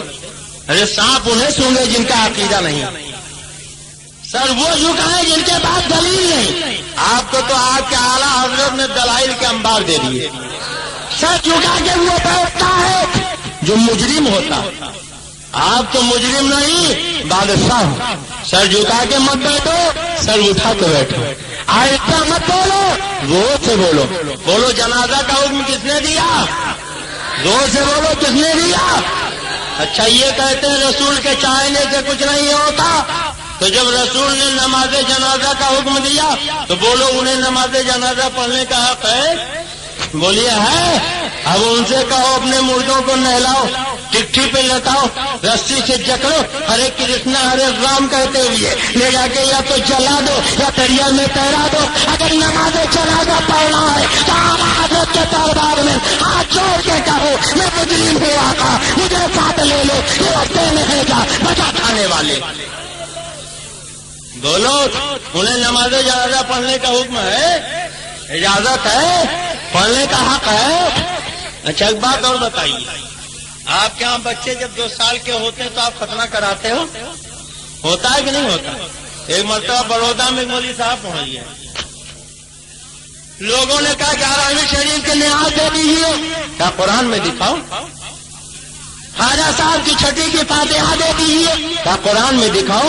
اب ایسے قرنی کے حلوے پہ نظر دے دیجیے، کیا قرآن میں دکھاؤ؟ میرا شریف پڑھ دیجیے، کیا قرآن میں دکھاؤ؟ کہا اب تک میں نے وہی کیا جو قرآن میں لکھا ہوا دیکھا۔ ممبر پہ کھڑے ہو کے کہا بھائیو آئندہ بھی وہی کروں گا جو قرآن میں دیکھوں گا۔ کیا ہوا محترم آپ کیوں جا رہے ہیں؟ برا لگ رہا ہے کرنے جا رہے ہیں؟ ارے ہم لوگ ضرورت ہے۔ اچھا صاحب اور تو کوئی نہیں بھاگے گا؟ اچھا نہیں ماشاءاللہ وہ حاوی نہیں ہے، وہ کسی ضرورت سے جا رہے ہیں، ضرورتیں سب کو ہوتے۔ تو بڑودہ کی جامع مسجد میں کھڑے ہوئے، کہا بھائیو اب تک میں نے وہی کیا جو قرآن میں لکھا ہوا دیکھا، آئندہ بھی وہی کروں گا جو قرآن میں لکھا ہوا دیکھوں گا، اس لیے کوئی کام کروانے سے پہلے قرآن میں دیکھ لو، وہی مجھ سے مطالبہ کرنا۔ لوگوں نے ان کا نام ہی رکھ دیا مولوی قرآن۔ سنتے سنتے کان پک گئے۔ ایک بیچارہ پڑھا کم تھا مگر پڑھا زیادہ تھا، عبداللطیف بھائی کی طرح۔ ایک دن اپنے گھر پہنچا، کہا بیگم تمہیں کچھ پتا ہے؟ کہا کیا ہوا؟ کہا یہ اپنے مولوی جو قرآنی ہے نا جامع مسجد کا امام، کہاں؟ کہا ان کا تو ختنہ ہی نہیں ہوا مگر کسی سے بتانا نہیں۔ یہ تو آپ جانتے ہی عورتیں پیٹ کی ہلکی ہوتی، ان کے پیٹ میں بات نہیں پستی، اور اگر منع کر دیجیے مت بتانا تو بتانا اپنے لیے فرض تصور کرتی۔ اب پیٹ میں چوہے دوڑنے لگے۔ بیگم نے کہا 2 منٹ کا وقت دیجیے میں ابھی آئی۔ پڑوسن کے یہاں پہنچی، دروازہ کھٹکھٹایا، انہوں نے دروازہ کھولا، کہا خیریت تو ہے؟ کہا بہت اچنبھے کی بات میں نے سنی، میں تمہیں بتانے آئی ہوں۔ کیا بات ہے؟ کہا مگر پہلے قسم کھاؤ کسی سے بتاؤ گے؟ قسم کھا لیا۔ کہا آپ بتاؤ کیا بات ہے؟ کہا یہ اپنے مولوی قرآنی جو مسجد میں امامت کرتے ہیں نا، بات بات پہ قرآن کی رٹ لگاتے، ان کا تو ختنہ ہی نہیں ہوا۔ کہا واقعی؟ کہا سچ، بالکل صحیح کہہ رہے ہوں۔ اب ان کے پیٹ میں بھی چوہے دوڑنے لگے، انہوں نے بھی نقاب پہنا، اپنے پڑوسن کے یہاں پہنچ گئے۔ شدہ پورے بڑودا میں خبر پھیل گئی. اب ایک عورت سے برداشت نہ ہوا, وہ مولوی قرآنی کے گھر پہنچ گئی. کہا بیٹھ, ایک بہت ضروری بات معلوم کرنے آئی ہوں, 2 منٹ کا وقت دیجیے. کمرے میں لے گئے, کیا پوچھنا ہے؟ کہا میں نے عجیب بات سنی, آپ کے مولوی قرآنی کی سنت نہیں ہوئی. آپ سے باہر ہو گئی, یہ کیا بدتمیزی ہے, کیسی بکواس کرے, کیسے تم نے کہہ دیا؟ ابھی اور پھول بک رہی تھی, کتنے میں ایک عورت اور آ گئی. کہا بہن ایک بہت ضروری بات معلوم کرنی, 2 منٹ کا وقت چاہیے. ایک کمرے میں لے گئی, پوچھو کیا پوچھنا چاہتے ہو؟ کہا میں نے عجیب اچنبے کی بات سنی, آپ کے مولوی قرآنی کا ختنہ نہیں ہوا. اب تو پارا اور چڑھ گیا, اور بگڑنے لگی. اتنے میں تیسری عورت آ گئی, اب تیسرے کے بعد چوتھی آ گئی, چوتھی کے بعد 5ویں آ گئی. اب مولوی قرآنی کی بیوی غصے میں بھری ہوئی مولوی قرآنی کے پاس پہنچی. یہ سب کیا بدتمیزی ہے, کیسی بکواس کر رہی ہو, کیسے تم نے یہ سب کیا ہو رہا ہے؟ تو مولوی قرآنی نے کہا, کس نے کہا؟ پتا نہیں. اچھا ٹھہرو میں ابھی پتا لگاتا ہوں. وہ گھر سے نکلے, سوٹا ہاتھ میں لیا اور ٹہلتے ٹہلتے عبداللطیف بھائی کے گھر پہنچ گئے. ارے یہ خالی مثال میں ان کا نام لے رہا ہوں, حقیقت میں مت سمجھ جائیے گا. اس کڑے ہوئے بڑودا کے سننی کے گھر پہنچ گئے. کہنے لگے تم نے کیسے کہا کہ میرا ختنہ نہیں ہوا؟ آپ کو کیسے پتا چلا کہ میں نے ہی کہا؟ آپ بہانے مت کرو, میں کعبے کا غلاف پکڑ کے قسم کر دیتا ہوں کہ تمہارے سوا کسی نے نہیں کہا. اور نبی کے بارے میں تو کہتے ہو غیب کا علم ہے, تو تمہیں غیب کا علم کیسے ہو گیا؟ یہ سب کچھ نہیں, تمہارے سوا کسی نے نہیں کہا. کیسے تم نے کہا؟ آپ ہی نے تو ممبر پہ کھڑے ہو کے کہا تھا. میں نے اب تک وہی کیا جو قرآن میں لکھا ہوا دیکھا, آئندہ بھی وہی کروں گا جو قرآن میں لکھا ہوا دیکھوں گا. کرا کے میں نے قرآن اٹھایا اور پورا قرآن پڑھ ڈالا. اللہ نے کہیں کہا ہی نہیں کہ ختنہ کراؤ. تو میں نے سوچا اتنے بڑے مولوی ہو کر اتنا بڑا جھوٹ کیسے بولے گے؟ جب اللہ نے نہیں کہا ختنہ کراؤ تو آپ نے ختنہ نہیں کرایا ہوگا. اب یہ جھوٹ کیسے ہو گیا, میں نے غلط کیسے کر دیا؟ اب مولوی قرآن سب پکڑ کے بیٹھ گئے. کہنے لگے اب بات سمجھ میں آئی, اگر قرآن میں ہم کو دلیل نہ ملے تو حدیثوں میں دلیل تلاش کرنا چاہیے, اس کو چھوڑ نہیں دینا چاہیے. اب ان وہابیوں سے کہو, تم کہتے ہو رسول کے چاہنے سے کچھ نہیں ہوتا, تو اللہ نے ختنہ کا حکم ہی نہیں دیا ہے. اب اپنے بچوں کا ختنہ کرانا بند کرو. اگر ختنہ کرانا ہے تو اعلیٰ حضرت کی بارگاہ میں جانا پڑے گا اور اعلیٰ حضرت کی چوکھٹ پکڑ کے لوگوں کے کہنا پڑے گا میں مجرم ہوں آقا, مجھے ساتھ لے لو, یہ رستے میں ہے جا بچا کرنے والے. بولو, اذان دی جاتی ہے رسول کے چاہنے سے. کس کے چاہنے سے؟ نماز کا مکمل طریقہ رسول نے دیا, خطبہ کا حکم اللہ کے نبی نے دیا, نماز جنازہ کا حکم اللہ کے نبی نے دیا, ختنہ کا حکم اللہ کے نبی نے دیا. اب جن کا یہ عقیدہ ہے کہ رسول کے چاہنے سے کچھ نہیں ہوتا, انہیں چاہیے اپنی مسجدوں میں اذان بند کریں, نماز پڑھنا بند کریں, اذان خطبہ دینا بند کریں, ختنہ کرانا بند کریں, نماز جنازہ پڑھنا بند کریں. اور اگر نہیں بند کرنا ہے تو تقویت الایمان کو ہمارے گاؤں کے چوراہے پر رکھ کے آگ لگاتے اور یہ اعلان کر دیں ہم تقویت الایمان کو چلاتے ہیں, گندے عقیدے سے توبہ کرتے ہیں, کفری باتوں سے رجوع کا توبہ کرتے ہیں اور اعلیٰ حضرت کا مسئلہ قبول کرتے ہیں, اور یہ اعلان کر دیں میں مجرم ہوں آقا, مجھے ساتھ لے لو, کہ راستے میں ہے جا بچا کرنے والے. مالک بھی ہے, مختار بھی ہے, جو چاہے کرے, اور رسول کے چاہنے سے کچھ نہیں ہوتا. معاذ اللہ, وہ بولو معاذ اللہ. اب رسول کے چاہنے سے کیا ہوتا, کیسے ہوتا, کتنا ہوتا؟ اجازت دیجیے ایک حدیث سنا دوں, ایمان تازہ ہو جائے. سننا چاہتے خصائص کبریٰ علامہ جلال الدین سیوطی فرماتے ہیں جنگ تبوک کے موقع پہ کھانا ختم ہو گیا, صحابہ بھوک سے پریشان, بارگاہ مصطفیٰ میں پہنچے, یا رسول اللہ بھوک لگی. تو آقا یہ نہیں کہتا اللہ سے جا کے مانگے, میرے چاہنے سے کچھ نہیں ہوگا. فرماتے ہیں بھوک لگی, کہاں ہاتھ, کہا بلال توشہ دان جھاڑو, شاید کھانے کا کچھ سامان نکلے. حضرت بلال نے توشہ دان جھاڑا تو 7 کھجوریں نکلی. کتنی کھجوریں نکلی؟ زور سے بولو کتنی نکلی؟ سرکار نے دسترخوان بچھوا دیا. گویا نبی کی سنت ہے, کچھ کھانا چاہو تو دسترخوان بچھا لو. کیا کرو؟ زور سے بولو کیا کرو؟ اور یہ دسترخوان کیسے رنگ کا ہونا چاہیے؟ لال رنگ. اور سنو, اگر دسترخوان پہ کھانے کا کوئی دانہ گر جائے کوئی ذرہ گر جائے اسے پڑا نہ رہنے دیں. آقا فرماتے اسے چن چن کے کھا لے. پلیٹ میں رہ جائے تو پوچھ پوچھ کے چاٹ لو, انگلی میں رہ جائے تو خود چاٹ لو, یا کسی حصے کو چٹا لو جو چٹانا معیوب نہ سمجھے. آقا فرماتے تمہیں کیا پتا کھانے کی برکت اللہ نے کس دانے میں رکھی, کس ذرے میں رکھی. ہو سکتا ہے جو برکت والا ذرہ تھا وہی دسترخوان پہ رہ گیا ہو, وہی پلیٹ میں رہ گیا ہو, اور تم نے چھوڑ دیا تو تمہارے گھر سے رزق کی برکت چلی جائے گی. سبحان اللہ, زور سے کہہ دو سبحان اللہ. اچھا ایک بات بتاؤ, آپ میں سے کوئی کوڑی بننا چاہتا؟ خدا نہ کرے کوڑی بنے نبی کے دشمن, رسول کے غدار, آپ کیوں کوڑی بنے؟ اگر اجازت دیجئے تو ایسا فارمولہ بتا دوں کہ آپ کبھی کوڑی بنے ہی نہیں. بولیے جاننا چاہتے ہیں؟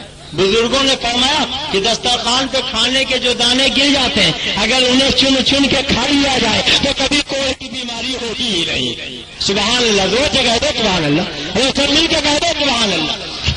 ہماری ماں تمہاری ماں حضرت عائشہ کہتی ہے ایک مرتبہ سرکار گھر میں تشریف لائے, دیکھا ایک روٹی کا ٹکڑا پڑا, سرکار نے اٹھایا صاف کیا اسے کھا لیا. فرمایا اے عائشہ کھانے کا احترام کیا کرو, تمہیں کیا پتا اللہ نے کھانے کی برکت کس حصے میں رکھی ہے. یہ دل سے جس سے ڈوب جاتی ہے دوبارہ پلٹ کے نہیں آتی. میرے عزیزوں اب میں آپ کو بتاؤں شریعت کا مسئلہ ہے. کسی کے دسترخوان پہ جاؤ تو اگر پیالے میں سالن بچ جائے جب تک میزبان اجازت نہ دے اسے پی نہیں سکتے, اس لیے کہ ہو سکتا میزبان نے تھوڑا سالن بنایا ہو, آپ پی لیں تو بعد میں کھانے والوں کو سوکھا چاول کھانا پڑے, سوکھی روٹی کھانا پڑے, اور میزبان کو رسوائی کا سامنا کرنا پڑے. اسلام کسی کو رسوا دیکھنا گوارا نہیں کرتا. اس لیے شریعت کا قانون یہ ہے اگر کسی کے دسترخوان پہ کھانا ہے تو خود کھاؤ, کسی دوسرے کو نہیں بٹھا سکتے. جو سالن بچ جائے اسے پی نہیں سکتے. مگر آج ہوتا کیا, جب دعوت ولیمہ میں ہم جاتے ہیں تو جب دسترخوان پہ بیٹھتے ہیں جیسے ہی قورمے کی خواب آتی ہے تو اپنے سامنے کھینچ لیتے ہیں ساری اچھی اچھی بوٹیاں اپنی پلیٹ میں, اور جب خالی ہڈی رہ گئی تو عبداللطیف بھائی کی طرف بڑھا دیا, بھائی جان آپ بھی لیجیے, آپ تو کچھ لے ہی نہیں رہے. جب بریانی آئی تو مرغ کی ساری ٹانگیں اپنے پلیٹ میں, اور جب خالی ہڈی رہ گئی تو بڑے محبت سے کہا صوفی صاحب آپ بھی لیجیے, آپ تو کچھ لے ہی نہیں رہے. بولیے ہوتا ہے کہ نہیں؟ ارے جب شور بات آپ بغیر اجازت نہیں پی سکتے تو ساری ٹانگیں اور ساری بوٹیاں آپ اپنی پلیٹ میں رکھ سکتے ہیں. جتنا کھانے کا معمول ہے اتنا ہی رکھنا چاہیے, زیادہ نہیں رکھنا چاہیے. اور آج سب سے بڑا معزز وہ سمجھا جاتا جو اپنے دسترخوان پہ زیادہ مقدار میں بوٹیاں پھینکے, آدھا نوچ کے کھاتے اور آدھا پھینک دیتے. اللہ فرماتا کلو واشربوا ولا تسرفوا, کھاؤ پیو مگر فضول خرچی مت کرو. کھاؤ پیو مگر فضول خرچی مت کرو. اب مجھے آپ بتاؤ کہ جو یہ دسترخوان پہ بوٹیاں پھینکی جاتی, یہ چاول پھینکا جاتا, کباب پھینکا جاتا, شیرمال پھینکا جاتا, یہ فضول خرچی ہے کہ نہیں؟ بولو ہے کہ نہیں؟ حرام ہے حرام, اور یہ حرام کام کرنے والے جہنم میں جلائے جا سکتے ہیں. اس لیے اپنے نرم و نازک جسموں کو جہنم کی آگ سے بچاؤ. میں یہ کہہ رہا تھا اللہ کے نبی نے بلال سے فرمایا توشہ دان جھاڑو, انہوں نے جھاڑا, کتنی کھجوریں نکلی بھول گیا, کتنی نکلی. اور یہ بائیں والے بھی سن رہے کہ نہیں سن رہے, کتنی کھجوریں نکلی آپ لوگ بھی بول دیجیے کتنی نکلی. اب کیا کریں بیچارے منتظمین نے بیٹھنے کا انتظام ہی نہیں کیا تو کھڑے ہو کے سن رہے تھے. بھائی جن کا جتنا انتظام تھا انہوں نے کر دیا, معاف کیجیے گا, مگر بڑی محبت سے لوگ سن رہے ہیں اس لیے جی چاہتا ہے سناتا جاؤں. تو کتنی کھجوریں نکلی سرکار نے سامنے رکھوایا, اس پہ ہاتھ رکھا اور کچھ پڑھا. سبحان اللہ, زور سے کہہ دو سبحان اللہ, ارے زور سے کہہ دو سبحان اللہ. سامنے رکھا پڑھا. آج وہاں بھی کیا کہتا ہے غوث پاک کی نیاز حرام, خواجہ صاحب کی چھٹی حرام, حلوہ حرام. ہم نے پوچھا کیوں حرام؟ کا سامنے رکھ کے پڑھا جاتا ہے, اور جو چیز سامنے رکھ کے پڑھی جائے وہ حرام ہو جاتی ہے. بولو آپ نے سنا کہ نہیں سنا؟ ارے بولیے سنا کہ نہیں سنا؟ اچھا ایک بات بتاؤ, اگر سامنے رکھ کے پڑھنے سے چیز حرام ہو جاتی ہے تو جب ان کے ابا مرے تھے تو ان کی نماز جنازہ سامنے رکھ کے پڑھی تھی کہ پیچھے؟ ارے بولیے کہاں رکھ کے پڑھتے ہیں؟ بولیے کہاں رکھ کے پڑھتے ہیں؟ تو اگر سامنے رکھ کے پڑھنے سے غوث کی نیاز آرام ہو گئی، خواجہ کا تبرک آرام ہو گیا، امام حسین کا کھچڑا آرام ہو گیا، تو تمہارے ابا کیا ہو گئے؟ بولیے کیا ہو گئے؟ میں نہیں کہتا، آپ ہی بول رہے، بولو کیا ہو گئے؟ کہتے ہیں حضرت کیے عبد المصطفیٰ جہاں جاتا گالی بکتا۔ میں نے کہا کیا گالی بکتا ہوں؟ کہا خبیث کہتے ہیں، مردود کہتے ہیں، شیطان کہتے ہیں، یہ گالی نہیں؟ تو میں نے کہا اچھا آپ قرآن پڑھتے ہیں؟ کہا پڑھتا ہوں۔ میں نے کہا کیا پڑھتے ہیں؟ کہا جب قرآن اٹھاتا ہوں تو پہلے پڑھتا ہوں اعوذ باللہ من الشیطان الرجیم، پھر پڑھتا ہوں بسم اللہ الرحمن الرحیم۔ میں نے کہا ترجمہ کیا ہے؟ کہا اللہ کی پناہ مانگتا ہوں میں شیطان مردود سے۔ تو میں نے کہا یہی میں نے ممبر پہ کہہ دیا تھا، تو تم نے کہا گالی بک رہے، اب تم بتاؤ قرآن پڑھ رہے ہو کہ گالی بک رہے ہو؟ ارے اگر شیطان کہنا گالی، مردود کہنا گالی، رجیم کہنا گالی، تو تم نے تو ابھی بسم اللہ الرحمن الرحیم پڑھ کر اللہ کو رحمان الرحیم بھی نہیں کہا، پہلے یہ شیطان مردود کہہ رہے۔ میرا خدا چاہتا یہ ہے کہ میرا قرآن بعد میں پڑھنا، پہلے میرے نبی کے دشمن کو شیطان کہہ دینا، مردود رجیم کہہ دینا۔ میرا خدا چاہتا یہ ہے کہ اللہ پہ تبرہ نیت ممکن، محبت عداوت کے بغیر ممکن ہی نہیں۔ کہتے ہیں صاحب یہ ممبر رسول ہے، ممبر کا کچھ احترام ہونا چاہیے، آپ لوگ کوئی احترام نہیں کرتے۔ میں نے کہا کیا احترام؟ کہا کبھی مردود شیطان کہتے ہیں یہ احترام ہے؟ تو میں نے کہا اچھا نماز پڑھتے ہو تو کیا پڑھتے ہو؟ اعوذ باللہ من الشیطان الرجیم، پھر بسم اللہ الرحمن الرحیم، پھر الحمدللہ رب العالمین۔ میں نے کہا ارے پہلے تم نے نماز میں نیت باندھی ہے تو نبی کے دشمن کو شیطان اور مردود کہہ کے گالی بک دی، میرا خدا نے یہ ذہن دے دیا کہ بسم اللہ پڑھ کے مجھ کو رحمان الرحیم بعد میں کہنا، الحمد شریف پڑھ کے میری حمد و ثنا بعد میں بیان کرنا، پہلے میرے نبی کے دشمن کو شیطان کہہ دینا، میرے نبی کے دشمن کو رجیم کہہ دینا۔ جب نبی کے دشمن کو برا کہہ دو گے، شیطان و مردود کہہ دو گے، تب رحمان کہو گے میں قبول کروں گا، رحیم کرو گے میں قبول کروں گا، حمد و ثنا بیان کرو گے قبول کروں گا۔ اور اگر نبی کے دشمن کو برا نہ کہا تو میں سب قبول کر دوں گا۔ اگر اپنی عبادت قبول کروانا ہے تو پہلے نبی کے دشمن کو برا کرو۔ اور حضرت میں جب حج کے لیے گیا تو جب 8 تاریخ آئی تو میں نے دیکھا ایک سے ایک بچے والے سب بخشا بستر سنبھال کے جا رہے ہیں۔ میں نے کہا کہاں جا رہے ہو؟ کہاں میں نہ جا رہا ہوں۔ کیوں جا رہے ہو؟ کہا شیطان کو کنکر مارنا۔ ہم نے کہا ہندوستان میں بہت تلاش کیا، شیطان نما انسان تو نظر آئے مگر سراپا شیطان نظر نہیں آئے۔ چلو اچھا ہوا حج کرنے آئے تو شیطان بھی دیکھ لیں گے۔ تو کہا کیسی بات کر رہا ہوں شیطان کہاں؟ میں نے کہا بیٹھ، کہاں تو 3 پتھر ہیں، جتنے بڑا شیطان مجرا شیطان چھوٹا شیطان کہا جاتا۔ میں نے کہا بیٹھ، کہاں انہیں کو پتھر مارا جائے گا۔ میں نے کہا ایسا؟ میں نے کہا کیوں؟ کہا اللہ کے پیغمبر کو شیطان نے بہکانے کی کوشش کی، اللہ کے نبی نے کنکر مار کے دھسا دیا، اب قیامت تک اللہ نے حکم دے دیا اے میرے بندو جب حج کے لیے آؤ تو میرے نبی کے دشمن کو کنکریاں مار کر زمین میں دھساؤ۔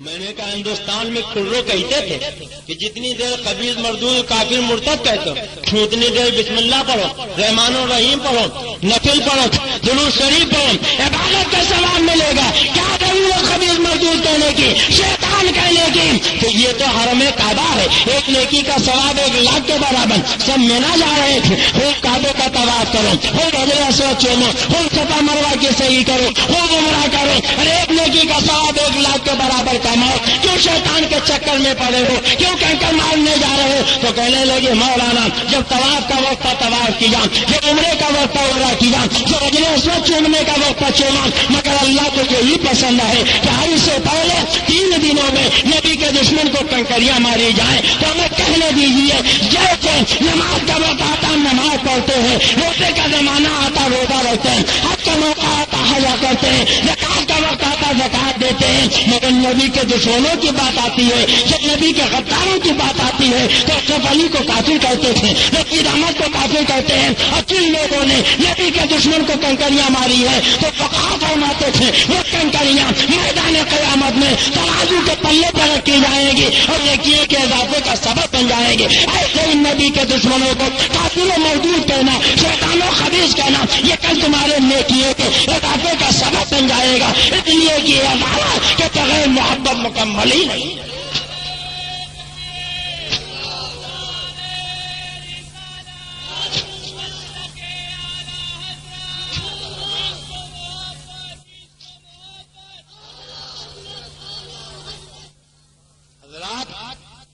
پرچے پر پرچہ آ رہا ہے، عنوان کو عنوان ملتا جا رہا ہے اور بات بڑھتی چلی جا رہی ہے.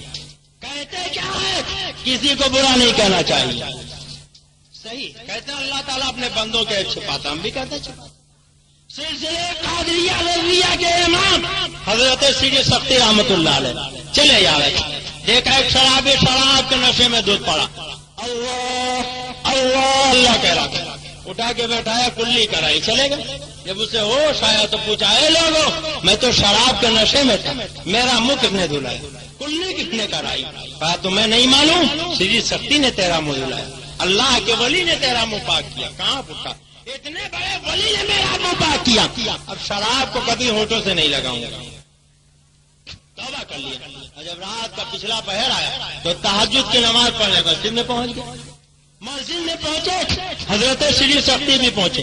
دیکھا، عرض کیا میرے مولا یہ تو شرابی تھا، نمازی کیسے بن گیا؟ جواب ملا ہے سیدھی سختی، تمہاری خیرت کو گوارا نہ ہوا یہ ناپاک منہ سے میرا پاک نام لے، تو میری محبت کو گوارا نہ ہوا کہ جس کا منہ تم نے پاک کر دیا دوبارہ کبھی ناپاک ہو. تم نے میری محبت میں اس کا منہ پاک کیا تھا، میں نے تمہاری محبت میں اس کا دل پاک کر دیا. حضرت سیدھی سختی رحمت اللہ علیہ اب اس شرابی کی طرف متوجہ ہوئے.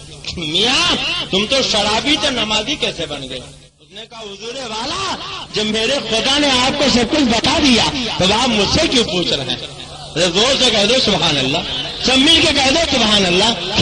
کتنا کریم ہے وہ مولا.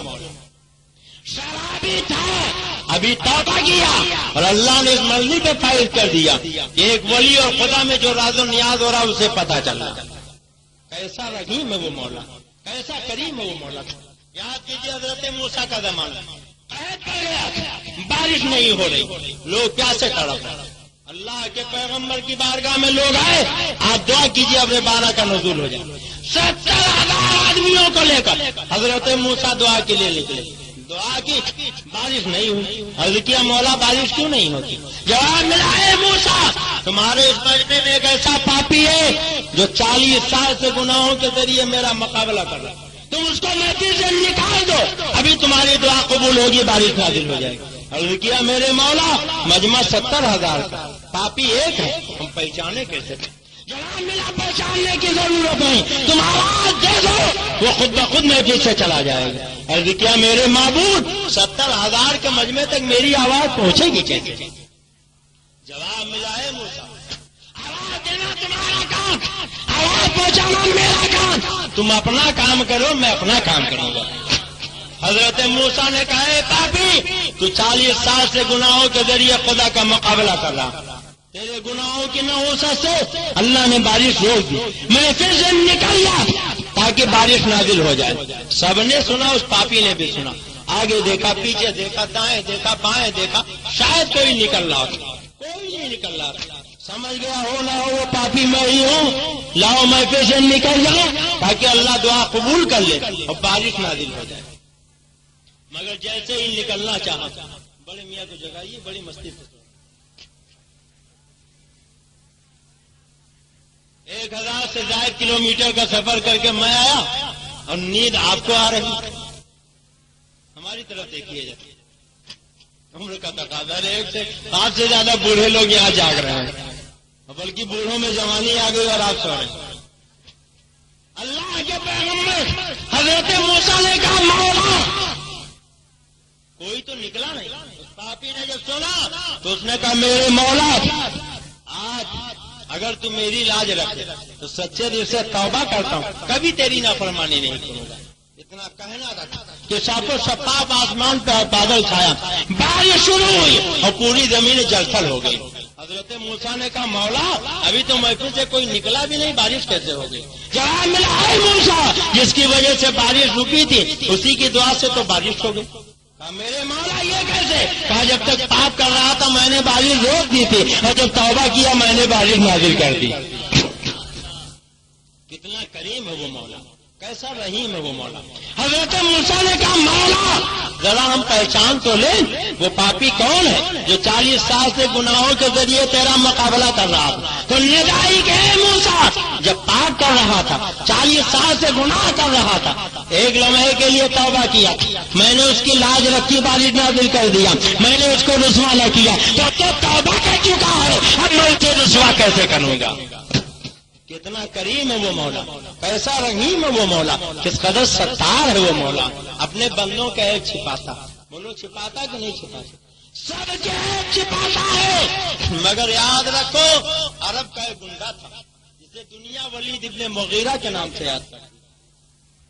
ایک مرتبہ اس نے ہمارے تمہارے آقا کو مجنو کہہ دیا، معاذ اللہ، زور سے بولو معاذ اللہ، اور جب اس نے مجنو کہا تو اللہ کی غیرت کو جلا لایا، سورہ نون والقلم نازل کیا، ایک نہیں 10 عیب گنائے، بولو کتنے عیب گنائے؟